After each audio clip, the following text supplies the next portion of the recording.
This is Real News Media TV, coverage you can trust. Please like, share, subscribe, and hit the notification bell. Select all for daily news updates. Manchester crash claims the life of taxi operator.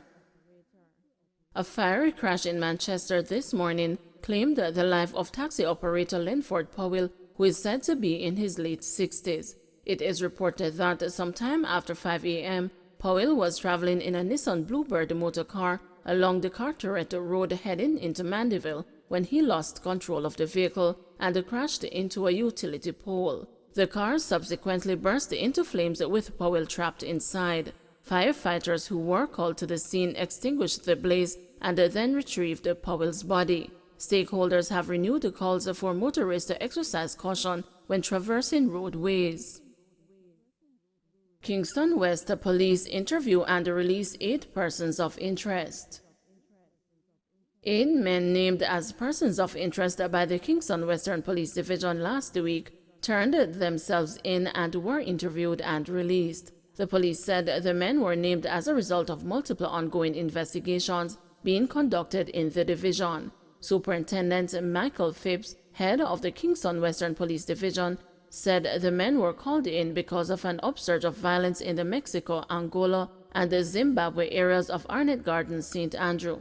These men are influencers in these areas, and we just spoke to them about what is at the center of the violence and how the police can help in resolving any issues, Phipps told the news. The men who were urged to turn themselves in at the Denhamtown Police Station were listed as Mark Dudubab Harley from Southborough, St. Catherine and Craigtown, Kingston 5, Rashid Guest Lyons of Clarence Road, Kingston 12, Roger Allen from Clarence Road, Craigtown, Kingston 5, Shadane Philippine Mackenzie from Sunlight Street, Kingston 13, Carlington Dumpling Lawrence also from Sunlight Street, Colin Adams Rose from Arnett Gardens, Kingston 13, and Stuart Bing Burton also of Arnett Gardens, and a man known as Heckle of Mexico, Arnett Gardens.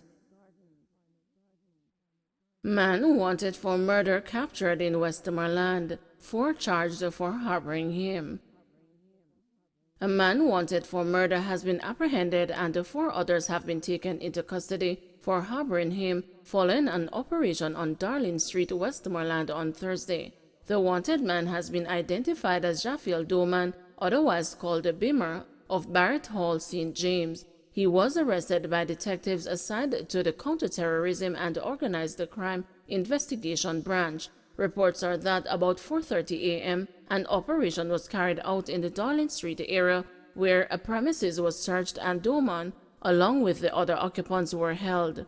The Jamaica Constabulary Force is reminding the public that it is an offense to harbor fugitives. Anyone with information on wanted persons and their whereabouts are asked to contact the nearest police station or call Crime Stop at 311. 2 shot during tussle between cabbie and the licensed firearm holder in Ligani. It was high drama in Ligani, St. Andrew on Thursday morning following a confrontation between a taxi driver and an elderly motorist who is a licensed firearm holder.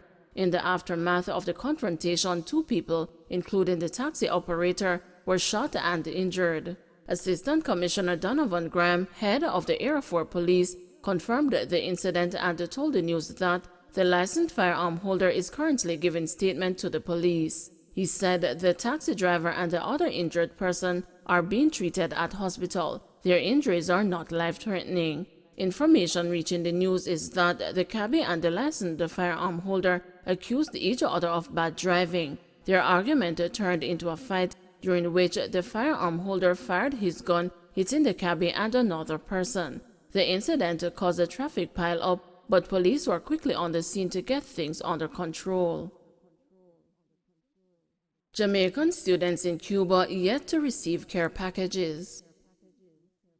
More than a month after the Ministry of Foreign Affairs shipped care packages to Jamaican medical students in Cuba, they are yet to receive the items. A statement from the ministry says that the shipment, which includes the 100 care packages and the 152 personal care items, arrived in Cuba on November 2.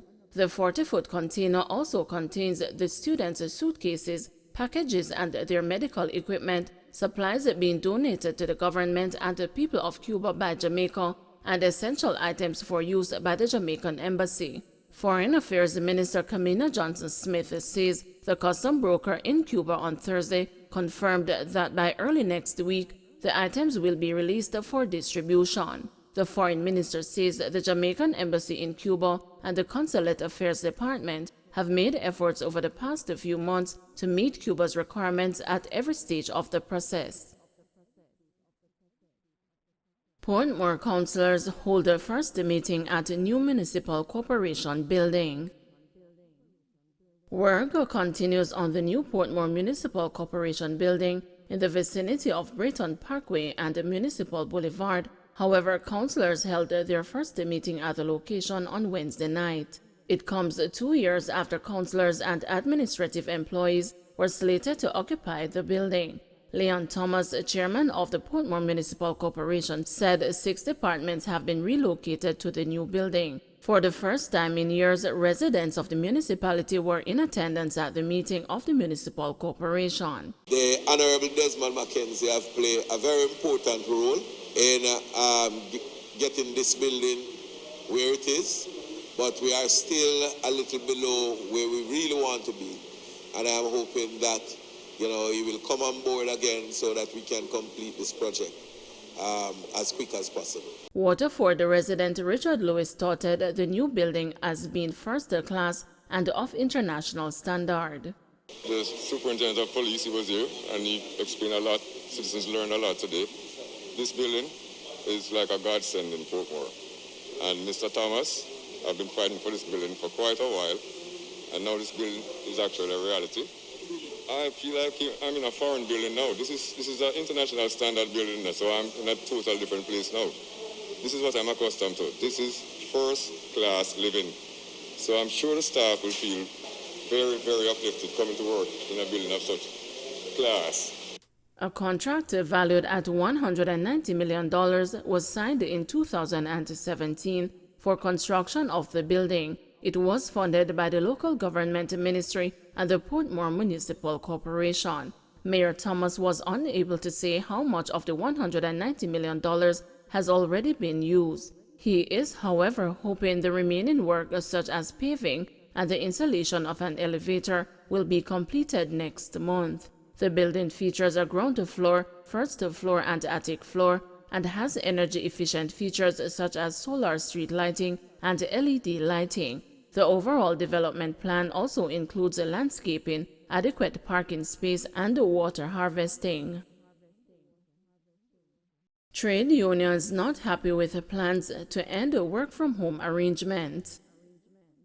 There is more pushback from the trade union movement to the Prime Minister's announcement that the work-from-home order for public sector employees is to end on December 31. The Jamaica Confederation of Trade Unions wants the Prime Minister to reconsider the change. JCTU President Helen Davis White said she is puzzled by the Prime Minister's announcement, as it appears that message is at odds with concerns about a likely fourth wave of the coronavirus, which is expected to affect the country soon. Most public sector entities do not have the space to be able to have the social distancing that is necessary. For us, it appears the message being sent by the Prime Minister seems to be at odds with the information that is going the rounds in respect to what is called the fourth wave and what is expected of a fourth wave based on what is happening in other countries. To our minds, if a fourth wave is expected, then we shouldn't wait until that happens to be taking action to protect the workforce. The Union of Technical, Administrative and Supervisory Personnel, UTAPS, which represents several categories of public sector workers, has also objected to ending work-from-home arrangements. The union's General Secretary, St. Patrice Ennis, said the whole-scale return of workers should not be allowed. As you would have understood, there are over 191 entities, even state agencies and so on. Government is the largest employer with over 100,000 workers. I'm sure there are different circumstances at different places. So to have one size fits all, that carte blanche approach cannot be the way to proceed with respect to how we treat with this thing. So I would have suggested some sit down and some discussion with the various entities or with the leaders from the respective entities. Another trade union, the Jamaica Civil Service Association, has complained that there was no consultation before the decision was made to end the work-from-home arrangements. Don't forget to like, share, subscribe, and hit the notification bell. Select all for daily news updates.